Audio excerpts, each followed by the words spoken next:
All right, guys, what's going on? So Jeep Banerjee back here. Thanks so much for watching. As always, super blessed to have you guys. This is actually the first video of 2020. I know my 2019 posting schedule was erratic, not so consistent, but I promise you guys, it was only because I was just overwhelmingly busy. This year, we've already hired 5 new employees and I'm working out on building a massive team, even bigger than last year. So hopefully that gives me some free time to do the stuff that I love like this, which is drop some amazing value and content for you guys. Okay, now with that said, let's jump right into it, guys, okay? So the first topic I want to cover in 2020 is something that everyone is seemingly talking about. Doesn't seem like many people have a grasp or a hold of what they should be thinking or what they should be doing. So I want to give you guys my State of the Union address on drop shipping for 2020, right? Because everyone is literally out there wondering, what's the status of drop shipping in 2020? What's going to happen with drop shipping in 2020? Is e-commerce still a thing in 2020? So I wanted to share with you guys my entire opinion on it, my full perspective on it, and just see, and just deliver what I think is happening and how I'm approaching e-commerce and drop shipping in 2020. If you please, you can follow. If not, you can do your own thing, but I just thought it'd be great to share some of my advice. So let's get right into it, right? So the very first question that everyone has on the top of their minds is drop shipping going to die in 2020? Let me tell you guys something amazing about drop shipping, okay? Drop shipping is actually one of the most secure and safe business models that will ever exist, okay? And you're probably going, wow, you're crazy, G. What are you talking about? Let me give you guys a couple examples, okay? So the first example that I have for you guys is Amazon, okay? Amazon theoretically was a drop shipping business until maybe not 3, 4, maybe 5 years ago, okay? Sellers would come onto their platform, they would touch no products, they would hold no inventory, they would do no shipping, and they would make a profit as being the middleman, okay? So that's one example of someone that did drop shipping and has been a drop shipping model until just recently, where they've now gone into a position of, world domination. So now they're helping people with the fulfillment, the shipping, the logistics, the inventory. They've built all that stuff out. But just, maybe 8, 9 years ago, they didn't have all that infrastructure. They were primarily, just like eBay, a drop shipping platform, okay? So drop shipping has been battle tested over time. It's one of the best business models out there. And I'll kind of dive in and talk about why I believe drop shipping is so sustainable and why it's such a great business model as well.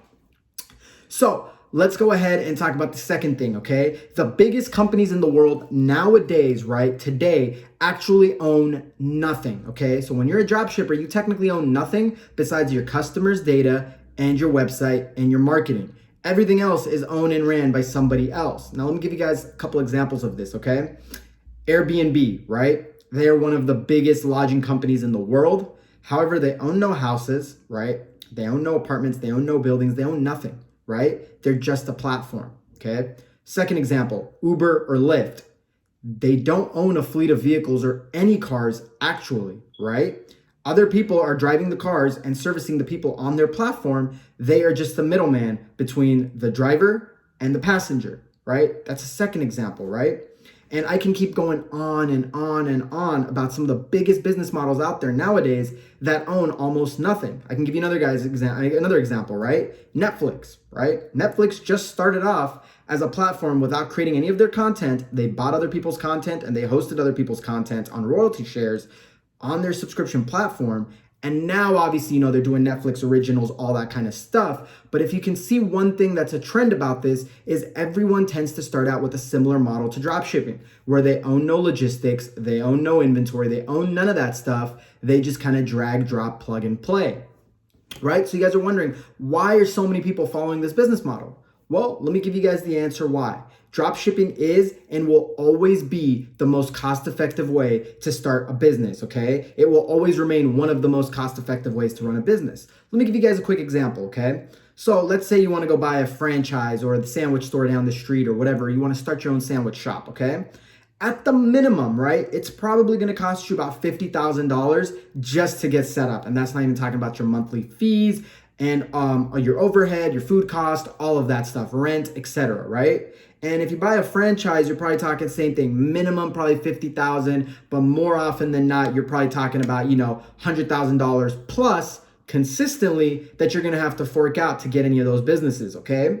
Now, when it comes to drop shipping, you can actually start a drop shipping business for as cheap as maybe $500 to $1,000. You really have no overhead cost. The only overhead cost that you have that's fixed is probably your Shopify hosting, your Shopify domain, and just, whatever Shopify fees and app fees that you have. Some people can minimize that to as little as $50 a month. So you're telling me, if you do all your own ad creation, you do all your own web work, all that stuff, and all your own copywriting and content and product transfers, everything, you can get set up and started for $50. Obviously, that doesn't count marketing, but even if you own a franchise or a sandwich store down the street, your overhead does not account for your marketing and your advertising costs. You would have to spend that separately. So this is why drop shipping is and will always be battle tested, one of the best business models for anyone to get started with. Literally requires no capital. It's not easy, but it is simple to implement, get set up, and strategize with.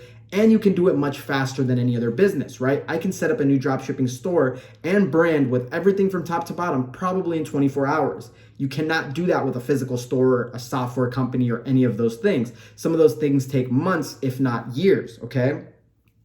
So now let's look at dropshipping going into 2020, right? Where does it stand and how do you succeed? So now that I told you guys that dropshipping is still a phenomenal business model, that doesn't mean that the way people have been dropshipping is the best way to do it, right? So the days of, stealing content and running really crappy products and all that stuff is over, okay? First things first, customers and consumers are smarter today than they were a year ago. So the same tricks that worked a year ago are probably not going to work today. Customers and consumers are becoming more and more aware that products are coming from China and not the best quality, and they're becoming more immune to this and aware of this, so they are being more informed and smarter with their buying decisions. So as a dropshipper, you've got to understand that, realize that, and overcome that. So 2020 will be the year where brands will thrive, okay? Because if you're not a brand that someone trusts, people will probably not buy from you.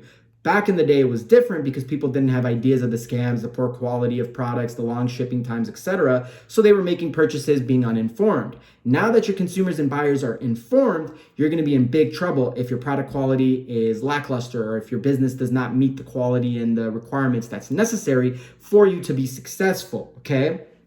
So that's the first big change that I see that's going to happen. The second thing is advertising platforms and marketing channels are also becoming smarter. They are starting to realize that people are selling poor quality products, which is then bringing down the value of their platform, so they are tightening up. To give you guys an example, Facebook has released, not just released, they probably had this for about a year now, the customer feedback score. So the people that had the products with the really poor quality or the really bad customer service or the really long shipping times are now going down. They're burning down in flames, because if you don't have over a 2.0 feedback score, I believe it is, then Facebook is not letting you basically advertise on their platform, right? And so, for all of our brands, we've always focused on great, user experiences from beginning to end. And that's going to be a big trend in 2020. This has allowed us to have an average score of 4.8 across the board for feedback on Facebook for all of our brands, because we make sure that A, we sell high quality products, B, that we don't only just deliver on what their expectation is, but we under promise and over deliver. So that way they have no choice but to leave us an amazingly good review, because they're so ecstatic with their purchases from us, right? So the days of selling and shipping poor quality products and churning and burning and just going off for one-off transactions with consumers is over. Because if you do that, yeah, you might make money for 30 days, 45 days, whatever it is, and as soon as you hit scale, Facebook's going to come knocking on your door and you're going to be taken down. So as you can see, everything is becoming tighter and tighter and tighter, which means if you want to succeed in 2020, stop going for the easy money, okay? Start focusing on branding. Start focusing on creating long-term value, right? Building longevity within your business, sustainable businesses, and most importantly, start focusing your time and attention on creating great customer experiences, right? You want your customers to be happy. You want your customers to organically grow your business. You want your customers to be your advocates. And the brands that are focused on this and the entrepreneurs that are focused on building brands in this manner will be the brands that will succeed and thrive in 2020 moving forward. And all of the people that are going for the quick cash dumps and the churn and burn types of models where they're just selling crappy products, they don't care about product quality, they don't care about consumer satisfaction, they don't care about shipping times, all this stuff will end up burning and eventually not be able to even run these types of businesses. So that's my State of the Union address for 2020, giving you guys some foresight and some insight on what I think is going to happen moving forward. This is the approach that I'm taking in building my dropshipping businesses and my dropshipping brands in 2020. Everything we do will still and continue to be dropshipping because it's one of the most fabulous models out there. But that's everything that I've got to share with you guys. Now, as always, that's it for this video. If you guys like, love, and enjoyed this video, please, please, please make sure you guys subscribe and turn on video notifications so that you guys get notified when I drop awesome videos like this.